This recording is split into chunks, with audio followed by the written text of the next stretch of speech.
नमस्कार। आज हम लोग कक्षा 11वीं की भूगोल की पाठ्यपुस्तक भौतिक भूगोल के मूल सिद्धांत के 5वें पाठ खनिज एवं शैल का अध्ययन करेंगे। पृथ्वी विभिन्न तत्वों से बनी हुई है। पृथ्वी की संपूर्ण भूपर्पटी का लगभग 98% भाग 8 तत्वों जैसे ऑक्सीजन, सिलिकॉन, एल्यूमीनियम, लोहा, कैल्शियम, सोडियम, पोटाशियम तथा मैग्नीशियम से बना है तथा शेष भाग titanium, hydrogen, phosphorus, manganese, sulphur, carbon, nickel एवं अन्य पदार्थों से बना है। भूपर्पटी पर पाए जाने वाले तत्व प्रायः अलग अलग नहीं मिलते, बल्कि सामान्यतः ये दूसरे तत्वों के साथ मिलकर विभिन्न पदार्थों का निर्माण करते हैं। इन पदार्थों को खनिजों का नाम दिया गया है। आइए अब हम यह जानने का प्रयत्न करते हैं कि खनिज क्या हैं। भूवैज्ञानिकों के अनुसार खनिज एक ऐसा प्राकृतिक, कार्बनिक एवं अकार्बनिक तत्व है जिसमें एक क्रमबद्ध परमाणुविक संरचना, निश्चित रासायनिक संगठन तथा भौतिक गुणधर्म होते हैं। खनिज का निर्माण दो या दो से अधिक तत्वों से मिलकर होता है, लेकिन कभी-कभी सल्फर, तांबा, चांदी, स्वर्ण, ग्रेफाइट जैसे एक तत्वीय खनिज भी पाए जाते हैं। पृथ्वी के आंतरिक भाग में पाया जाने वाला मैग्मा ही सभी प्रकार के खनिजों का मूल स्रोत है। भूवैज्ञानिकों ने अब तक लगभग 2000 खनिजों को पहचाना है, परंतु इनमें से केवल 6 खनिजों की अधिकता है। इन्हीं का पृथ्वी की ऊपरी परत के निर्माण में विशेष योग है। इन 6 खनिजों के नाम हैं फेल्ड्स्पर, क्वार्ट्ज, पायरोक्सिन, एम्फीबोल, माइका और ओलिविन। आइए अब हम इन प्रमुख खनिजों की विशेषताओं का अध्ययन करें। कुछ प्रमुख खनिज तथा उनकी विशेषताएं। पहला, फेल्ड्स्पर। पृथ्वी की भूपर्पटी का आधा भाग फेल्ड्स्पर द्वारा निर्मित है। इसका रंग हल्का क्रीम से हल्का गुलाबी तक होता है। सिलिकॉन, ऑक्सीजन सभी फेल्ड्स्परों में होते हैं, जबकि सोडियम, पोटाशियम, कैल्शियम, एल्यूमीनियम आदि तत्व कुछ निश्चित फेल्ड्स्परों में मिलते हैं। चीनी मिट्टी के बर्तन तथा कांच बनाने में इसका उपयोग होता है। दूसरा, क्वार्ट्ज। इसमें सिलिका होता है और यह रेत तथा ग्रेनाइट का प्रमुख घटक है। यह एक कठोर खनिज है और पानी में बिल्कुल नहीं घुलता। यह श्वेत या रंगहीन होता है तथा इसका उपयोग रेडियो एवं रडार में होता है। तीसरा, पायरोक्सिन। इसमें कैल्शियम, एल्यूमीनियम, मैग्नीशियम, आयरन तथा सिलिका शामिल है। भूपृष्ठ का 10% हिस्सा पायरोक्सिन से बना है। यह हरे एवं काले रंग का होता है और सामान्यतः यह उल्का पिंड में पाया जाता है। चौथा, एम्फीबोल। एम्फीबोल के प्रमुख तत्व एल्यूमीनियम, मैग्नीशियम, कैल्शियम, सिलिका और लोहा है। इनसे पृथ्वी के पृष्ठ का 7% भाग निर्मित है। यह हरे एवं काले रंग का होता है तथा इसका उपयोग एस्बेस्टस के उद्योग में होता है। पांचवा, माइका या अभ्रक। इसमें पोटाशियम, एल्यूमीनियम, मैग्नीशियम, लोहा, सिलिका आदि तत्व सम्मिलित हैं। पृथ्वी की भूपर्पटी का 4% भाग इससे निर्मित है। अभ्रक मुख्य रूप से आग्नेय एवं रूपांतरित शैलों में पाया जाता है और विद्युत उपकरणों में इनका उपयोग होता है। छठा, ओलिविन। इसके प्रमुख तत्व मैग्नीशियम, लोहा तथा सिलिका होते हैं और यह प्रायः बेसाल्टिक शैलों में पाया जाता है। यह सामान्यतः हरे रंग का क्रिस्टल होता है। इसका उपयोग आभूषणों में किया जाता है। धात्विक खनिज। जिन खनिजों में धातु पाया जाता है उन्हें धात्विक खनिज कहते हैं। इनको 3 प्रकारों में विभाजित किया जा सकता है। बहुमूल्य धातु, वह धातु जिनकी कीमत सबसे अधिक है, जैसे स्वर्ण, चांदी, प्लैटिनम आदि। दूसरा, लौह धातु। वह धातु जिसमें लोहा मिला होता है। इसमें लौह अयस्क, मैंगनीज, क्रोमाइट आदि शामिल है। तीसरा, अलौह धातु। वह धातु जिसमें लोहा नहीं होता है। इनमें तांबा, सीसा, जिंक, एल्यूमिनियम, टिन आदि धातु सम्मिलित होते हैं। अधात्विक खनिज, इनमें धातु के अंश उपस्थित नहीं होते हैं। गंधक, फॉस्फेट तथा नाइट्रेट अधात्विक खनिज हैं। क्या आप जानते हैं कि खनिजों की भौतिक विशेषताएं एवं स्वभाव भी उन्हें एक दूसरे से अलग करते हैं? आइए हम खनिजों की भौतिक विशेषताओं का अध्ययन करें। खनिजों की भौतिक विशेषताएं। पहला, चमक। परावर्तित प्रकाश में खनिज कैसा प्रतीत होता है उसे खनिज चमक कहते हैं, जैसे मेटालिक, रेशमी, ग्लॉसी आदि। दूसरा, रंग। कुछ खनिजों के विशेष रंग होते हैं जिनसे उनकी पहचान करने में मदद मिलती है। खनिजों के रंग उनकी परमाणुविक संरचना से निर्धारित होते हैं। खनिजों में अशुद्धियों के कारण भी रंग आते हैं। उदाहरण के लिए, अशुद्धियों के कारण क्वार्ट्ज का रंग श्वेत, हरा, लाल या पीला हो सकता है। तीसरा, धारियाँ। किसी भी खनिज के पिसने के बाद बने पाउडर का रंग खनिज के रंग का या अन्य रंग का भी हो सकता है। जैसे मेलाकाइट का रंग हरा होता है और उस पर धारियाँ भी हरी होती हैं। फ्लोराइट का रंग बैंगनी या हरा होता है, जबकि इस पर श्वेत धारियाँ होती हैं। चौथा, पारदर्शिता। पारदर्शिता के आधार पर 3 प्रकार के खनिज माने जाते हैं। पहला, पारदर्शी, जिनमें से प्रकाश की किरणें आर पार हो सकती हैं और वस्तु सीधी देखी जा सकती है। दूसरा, पारभासी, जिनमें से प्रकाश किरणें आर पार हो सकती हैं लेकिन उनके विसरित हो जाने के कारण वस्तु देखी नहीं जा सकती। तीसरा, अपारदर्शी, जिनमें से प्रकाश की किरणें तनिक भी आर पार नहीं हो सकती हैं। पांचवा, संरचना।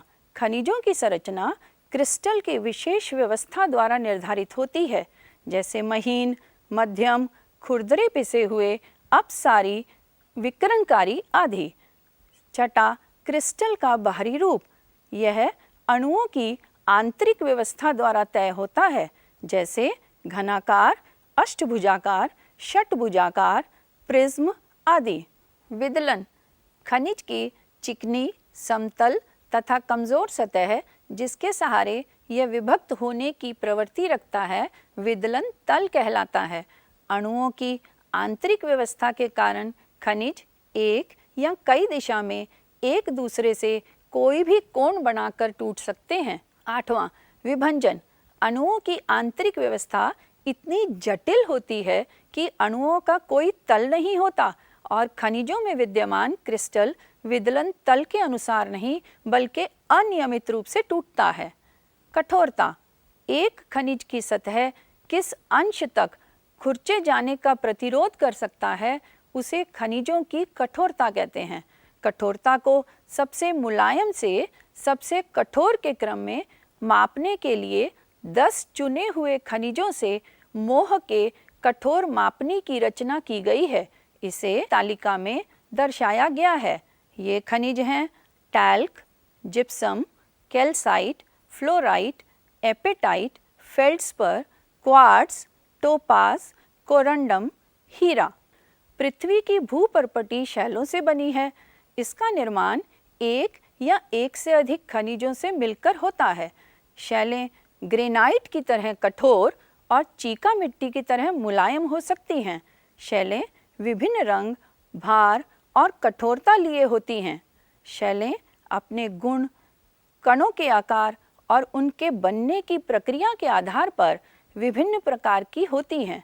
निर्माण क्रिया की दृष्टि से शैलों को 3 वर्गों में बांटा जा सकता है। पहला, आग्नेय शैल, दूसरा अवसादी शैल और तीसरा कायांतरित शैल। आइए अब हम शैलों के तीनों वर्गों का अध्ययन करें। पहला, आग्नेय शैल। आग्नेय शैलें अति तप्त चट्टानी तरल पदार्थ जिसे मैग्मा कहते हैं के ठंडे होकर जमने से बनती हैं। पृथ्वी की प्रारंभिक भूपर्पटी आग्नेय शैलों से बनी है, अतः अन्य सभी शैलों का निर्माण आग्नेय शैलों से ही हुआ है। इसी कारण आग्नेय शैल को प्राथमिक शैलें भी कहते हैं। निर्माण स्थल के आधार पर आग्नेय शैलों को दो वर्गों में बांटा गया है। पहला बाह्य आग्नेय शैल और दूसरा आंतरिक आग्नेय शैल। बच्चों, आप सभी जानते हो कि जब मैग्मा धरातल पर निकलता है तो उसे लावा कहते हैं। बाह्य आग्नेय शैल धरातल पर लावा के ठंडे होकर जमने से बनती हैं। इन शैलों की रचना में लावा बहुत जल्दी ठंडा हो जाता है। लावा के जल्दी ठंडा होने से इनमें छोटे आकार के रवे बनते हैं। इन्हें ज्वालामुखी शैल भी कहते हैं। गैब्रो और बेसाल्ट बाह्य आग्नेय शैलों के सामान्य उदाहरण हैं। ये शैलें ज्वालामुखी क्षेत्रों में भी पाई जाती हैं। आंतरिक आग्नेय शैलें।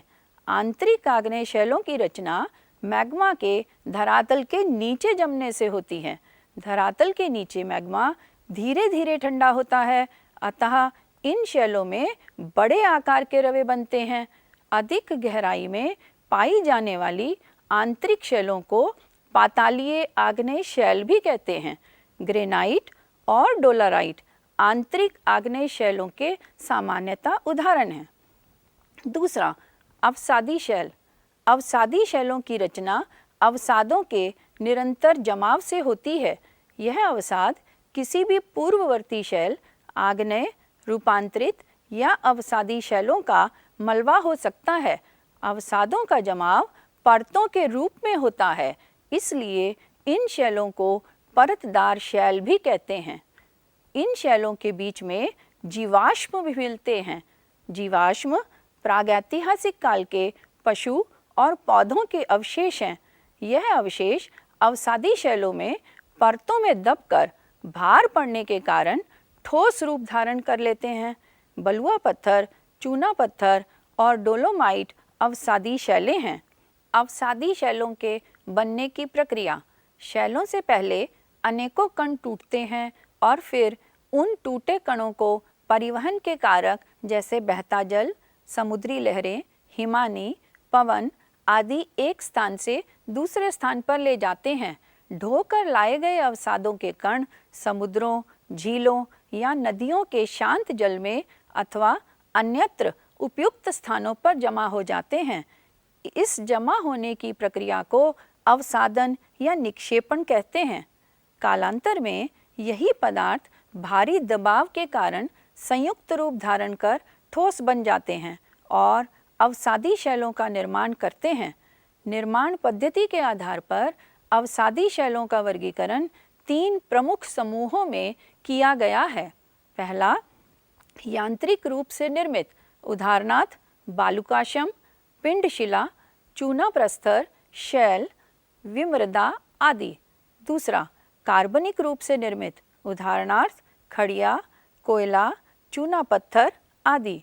तीसरा, रासायनिक रूप से निर्मित, उदाहरणार्थ श्रृंग प्रस्तर, चूना पत्थर, हैलाइट, पोटाश आदि।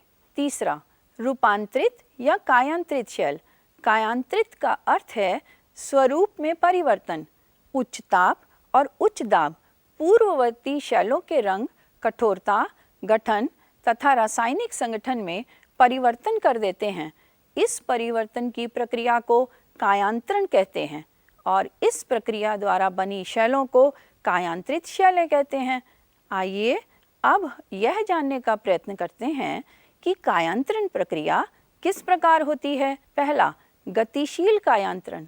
बिना किसी रासायनिक परिवर्तन के वास्तविक शैलों के टूटने एवं पिसने के कारण उनका पुनः संगठित होना गतिशील कायांतरण कहलाता है। ऊष्मीय या तापीय कायांतरण। ऊष्मीय कायांतरण के कारण शैलों के पदार्थों में रासायनिक परिवर्तन एवं पुनः क्रिस्टलीकरण होता है। ऊष्मीय कायांतरण भी 2 प्रकार से होता है, संपर्क कायांतरण और दूसरा प्रादेशिक कायांतरण। संपर्क कायांतरण गर्म मैग्मा एवं लावा के संपर्क में आने से शैलों का रूपांतरण संपर्क कायांतरण कहलाता है। दूसरा, प्रादेशिक कायांतरण उच्च तापमान एवं दबाव के कारण बहुत बड़े क्षेत्र की शैलों का रूपांतरण प्रादेशिक कायांतरण कहलाता है। कायांतरण की प्रक्रिया में जब शैलों के कुछ कण या खनिज सतहों या रेखाओं के रूप में व्यवस्थित हो जाते हैं तो इस व्यवस्था को पत्रण या रेखांकन कहते हैं। कभी कभी खनिज या विभिन्न समूहों के कण पतली से मोटी परत में इस प्रकार व्यवस्थित होते हैं कि वे हल्के एवं गहरे रंगों में दिखाई देते हैं। कायांतरित शैलों में ऐसी संरचनाओं को बेंडिंग कहते हैं तथा बेंडिंग प्रदर्शित करने वाली शैलों को बैंडेड शैल कहते हैं। स्लेट, शिस्ट, संगमरमर, हीरा आदि रूपांतरित शैलों के कुछ उदाहरण हैं। कायांतरित शैलें अपने मूल शैलों से अधिक कठोर और मजबूत होती हैं। शैली चक्र, आपको जानकर आश्चर्य होगा कि शैलें अपने मूल रूप में अधिक समय तक नहीं रहती, बल्कि इनमें परिवर्तन होते रहते हैं। एक शैल से दूसरे शैल में परिवर्तन होने की प्रक्रिया को शैल चक्र कहते हैं। आप जानते हैं कि द्रवित मैग्मा ठंडे होकर ठोस आग्नेय शैल बन जाता है। यह आग्नेय शैल छोटे छोटे टुकड़ों में टूटकर एक स्थान से दूसरे स्थान पर स्थानांतरित होकर अवसादी शैलों का निर्माण करते हैं। ताप और दाब के कारण यह आग्नेय और अवसादी शैलें कायांतरित शैलों में बदल जाते हैं। अत्यधिक ताप और दाब के कारण कायांतरित शैल पुनः पिघलकर द्रवित मैग्मा बन जाती है। यह मैग्मा पुनः ठंडा होकर आग्नेय शैल में परावर्तित हो जाता है। मैं आशा करती हूँ कि अब आप शैल और खनिजों में अंतर कर सकेंगे तथा रचना के आधार पर शैलों का वर्गीकरण भी कर सकेंगे। धात्विक और अधात्विक खनिज में अंतर कर सकेंगे। शैल चक्र को भी चित्र द्वारा स्पष्ट कर सकेंगे। धन्यवाद।